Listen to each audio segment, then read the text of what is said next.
that feel? Pretty good? Yeah. Okay. Good. Good.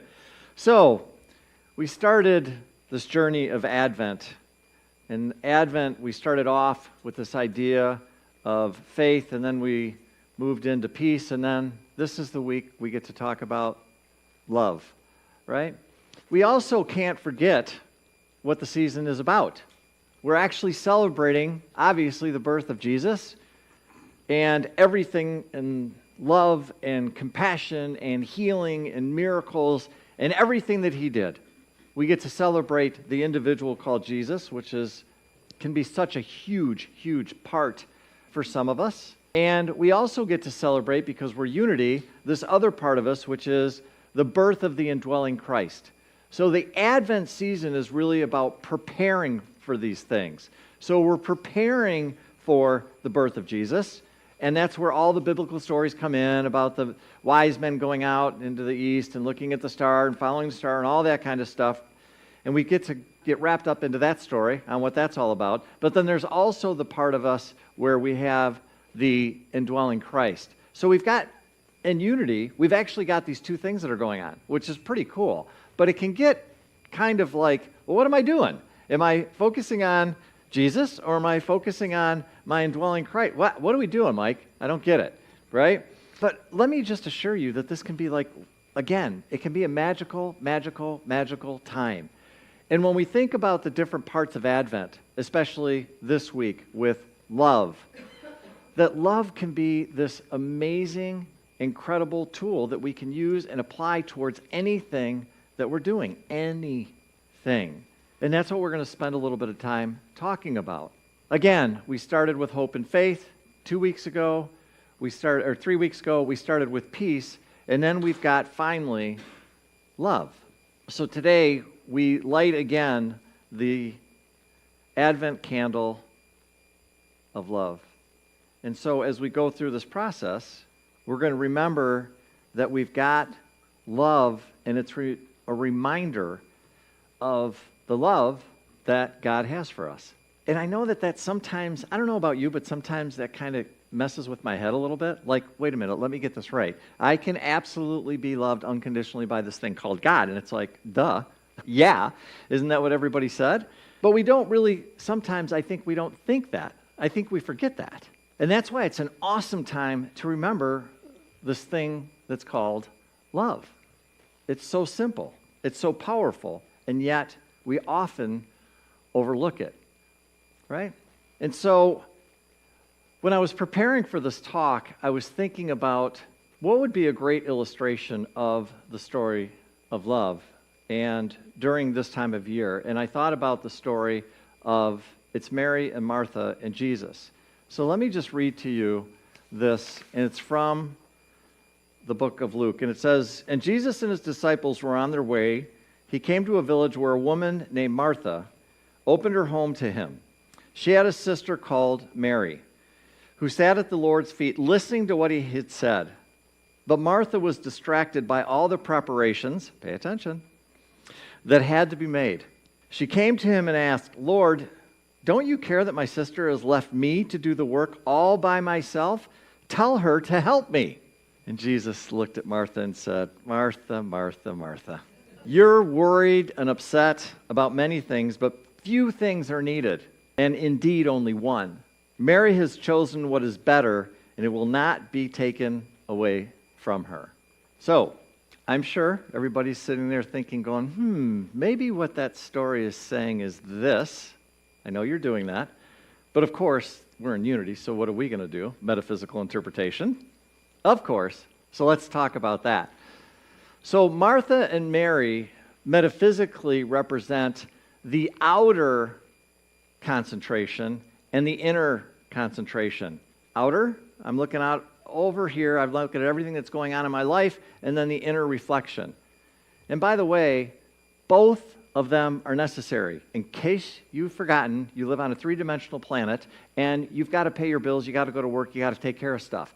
So it is important that we have that focus. But is equally as focused, and this is where I think people forgot, because we forgot who and what we are, is, yeah, but what about the inner? Are we taking enough time to spend time to be focusing on what's inside? Because as Unity believes, and so many other masters have taught, everything that we need is where? Yeah, right there. Everything that we need is inside of us. Everything that we need is inside of us. So again, Martha is representing the outer focus. Mary is the inner focus, right? And so Mary is sitting at Jesus' feet. What does that mean? Well, she's sitting at the great I am presence. Jesus is I am, the I am consciousness. And so Mary is sitting there learning from the I am consciousness or our higher power or our soul, whatever you want to call it, it doesn't matter. It's Mary is sitting down and she's taking the time to connect with her I am presence with God, right? All right, so here we go. So we're hanging out. Martha, on the other hand, is what? Running around like a chicken with her head cut off. She's got to take care of everything, right? And what the moral of the story is when you interpret it metaphysically is that if we get so caught up, and this is why I love this lesson for Christmas, is that we get so caught up with the comings and the goings and everything that we have to do that we forget about what? We forget about it. And so we get focused on everything that's going on out here. Well, I got to go here, and I got to go Christmas shopping, and I got to go to this party, and I got to go take care of this, and I got to go da-da-da-da-da-da-da-da-da, that we lose what Christmas is really all about, right? Spirit is quiet. We find it in silence. We find it in peace. We find it when we take the time to connect with it. It's not in all the hustle and the bustle and the drive. And it's not like there's anything necessarily wrong with that, but when we're focusing on all of that, we forget this. And I think to me, this story illustrates very powerfully that there's a balance, right? That there's a way that we can actually live our lives and do both at the same time. And I think that's the greatest lesson of all. It's not like we're saying, hey, forget about everything that you're doing physically, forget about your life, forget about everything that's going on. It's just, hey, could we by chance fit a little bit of time into this idea of ourself and experiencing the connection with God and experiencing the connection with ourself and actually having the experience that everybody had talked about, what all the masters have talked about. All of them talked about this connection. All of them talked about it. And when you boil it down, what is it? It's a relationship that you have with the divine, with that higher aspect of you. They all talked about the same thing. There's different ways to do that. We're all going to do it a little bit differently. We don't believe that there's only one way to do it. But what we do believe is that you've got something inside of yourself. We all have something inside of ourselves. And if we just spend time with that part of ourselves, everything will change. Everything that's going on in our lives will change. Should you decide to accept this challenge I'm laying down before you, just understand that love is a choice. I think in the Way of Mastery it says it beautifully. In each moment you are choosing either love or fear. Choose love and you will choose life. Right? The Course in Miracles. How many Course in Miracle fans do we have? A few. Beautiful. Every decision you make stems from what you think you are and represents the value that you put upon yourself. Believe that you are love, and love will guide your choices. Believe that you are fear, and fear will bind you. In my own experience, what I realize is that in every single moment, every single day, I'm choosing love or I'm choosing fear. That's it. It's simple. I'm coming from the space of my heart. I'm trying to do everything that I can to exude love, or I'm not. I don't know about you, but I can feel the difference. How many people can literally feel the difference when you choose love versus you choose fear? Yeah. You can literally, energetically, you can feel it. It's amazing. And for me, I think that's one of the reasons why I'm really emphasize a lot when I'm up here talking about your feelings and really understanding that your feelings are really a guide to your soul. They're an insight to what is your soul saying. Follow the feelings, follow the feelings, follow the feelings, follow the feelings. It's going to let you know where you're at. And I think for me, when I'm experiencing love, that's a certain vibration. I can feel it. When I'm in fear, I can feel fear. And there's a huge difference between the two of them. But ultimately, this comes down to a choice, right? And what do you believe that you are? Do you believe that you're love or that you're fear? And so, historically, I think there's a beautiful example of choosing love by Archbishop Desmond Tutu. And this is way back at the end of the apartheid in South Africa in the early 90s. The country was deeply divided. There was decades of systemic oppression, violence, and injustice, and it left scars not only on individuals, but actually the nation as a whole. They were really, really struggling. And what Desmond Tutu did was he chaired what was called the Truth and Reconciliation Commission, or the TRC. And that was established to help South Africa heal, addressing the atrocities of apartheid. And what it did was it actually invited the victims and the perpetrators, both of them, to come together. And the victims got to share their stories of suffering, and then the perpetrators had an opportunity to confess their crimes and seek forgiveness. So what made this so incredibly unique was that the emphasis was on restorative justice, not just punitive justice. It was the first time that a country came together and said, no, let's really heal this thing. Let's try to really, really, really heal it. And instead of seeking revenge, the focus was on truth-telling and understanding, and then ultimately that led to forgiveness, right? What Archbishop Tutu did was he emphasized that love, forgiveness, compassion were not signs of weakness, which is what everybody kept saying. No, they need to be punished, they need to be punished, they need to be punished. And he said, no, we're not doing that. We believe that there's incredible power in forgiveness. And that by forgiving, actually what we're doing is we're doing it for ourselves. Because holding on to the anger and hatred will only prolong what it is that we're trying to get away from. It wasn't about forgetting the past.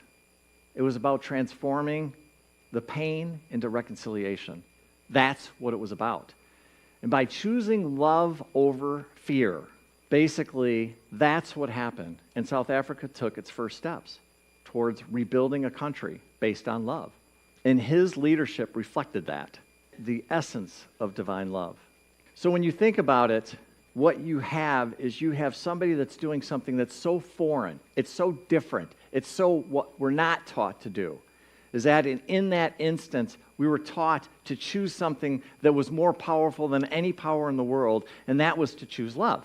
But I have a question. Do you think it was easy? I don't think it was easy. I don't think it was easy at all.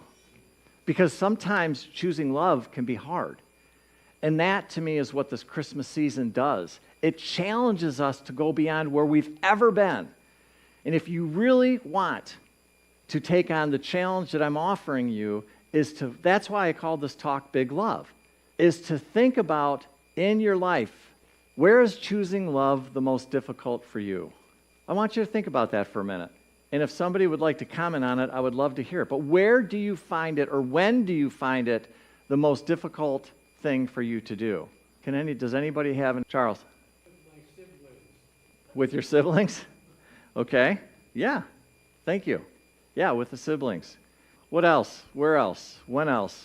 Jay, when you feel like somebody's wronged you, that's when or somebody that you love. Okay. Thank you. Thank you. Anybody else? Yes. So I heard a few things. Navigating relationships, boundaries, where to say no, when to say no, how to say no, and how to honor yourself. So that's where hard for you at times to be able to do that. No, it makes perfect sense. Bill? Anybody ever struggle loving yourself? Yeah. Yeah. I love that. I love that. Anybody else? Anybody else? Yes. Ian? So when you're challenged, it's hard to love when you're being challenged. Yeah. Okay. Makes sense. Yeah. Yeah. That's why I love this idea of big love. This idea that you can actually go further. It's kind of like what it reminds me of is if I'm in the process of training for something, whatever it is, whether it's a run or I'm at the gym or whatever, and all of a sudden I decide to push myself just a little bit further, and it's like, can I really do this? Can I really do it? I don't know about you, but when I do that and I try and push myself, I get a little bit uncomfortable. It doesn't feel necessarily good for me to do it in the moment that I'm really pushing myself to do it. And what I would propose is that if you decide to practice big love this Christmas time, that it might be a little bit uncomfortable. And what I'm going to tell you is that is normal, it's okay, and still do it anyway.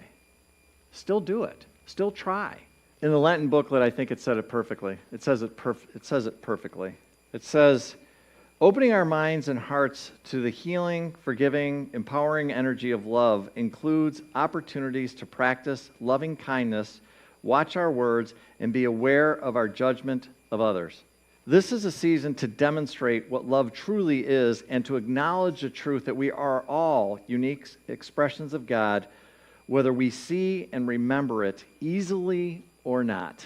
I'm just going to say that again. Whether we are all unique expressions of God, whether we see and remember it easily or not. So, give you something to think about? Yeah. My own belief is that one of the words that I use to call God sometimes is just love.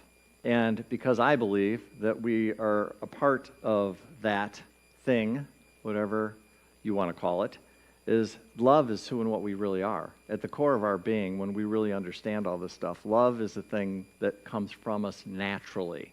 It's like when we stop all of the internal dialogue that's going on, that's saying we're separate, we're less than, all of those kinds of things. What happens naturally is the natural expression of you when you're in a good state is love. Why? Because that's who and what you are. That's it. And so I love this idea that as we go through the season together, as we go through these steps in Advent together, we actually get to practice. We actually get to try out love. Where is it? Where can I give more of it? I challenged you last week. I said, what would happen if you decided this Christmas season to become the example of somebody? And so my question to you is, where can you find ways to express your love deeper, more, further than you've ever done it before, to see how far you can push yourself? It shouldn't be that difficult to find some places. Just go pick up a newspaper, for God's sakes. I'm not kidding, seriously. For some of us, yes, it's going to be coming together with family. I know sometimes that can be challenging. Some people are going through the season where they miss the people that have gone. And for those of you, I want to send out my love and just hold you in that space to know that that can also be challenging. So I don't know if you know it or not, folks, but this place, we need love. there's a lot of things that need love. And so I welcome you into the process of big love this holiday season. I really, really hope that you're able to experience that. I really hope that you're able to have a moment where all of a sudden, not only can you feel it coming inside of yourself, but then also you get to share it with your friends and your family and the loved ones and everybody you care so deeply about. You're doing an amazing job. I know each and every one of you are doing the absolute best that you can do. And let me tell you something, being down here, right now, that's not easy. That's not a light task. So, for all the light that you bring, for everything that you share, for everything that you do, from the bottom of my heart, thank you. Thank you, thank you, thank you. We are blessed to have you. So much so. I hope you have a wonderful Christmas season. Please come see us. Next week, we're going to be talking about joy. Other than that, God bless. Namaste and Namaway. Hey, it's Reverend Mike here. I just wanted to stop for a moment before you get on with your day and thank you so much for spending time with us this morning. It means the world to us, and I just wanted to let you know if there's anything that we can do to make your experience even better, please do not hesitate to reach out by going to our website. I also wanted to offer you the opportunity for us to get together and sit down so I could get to know you a little bit better and answer any questions that you have. I can either do that by either getting together in person, have a cup of coffee, or we can meet online via Zoom. If you're interested, please don't hesitate to reach out. You can reach me at michael@courage2thrive.com. And lastly, if you find these messages are helping you, we would be tremendously grateful if you'd consider donating to the center. The best and the easiest way to do that is simple. Just go to our website. Again, thank you so much. Hope you have a great day. Hope you're doing well. God bless, and we hope to see you soon. Bye-bye now.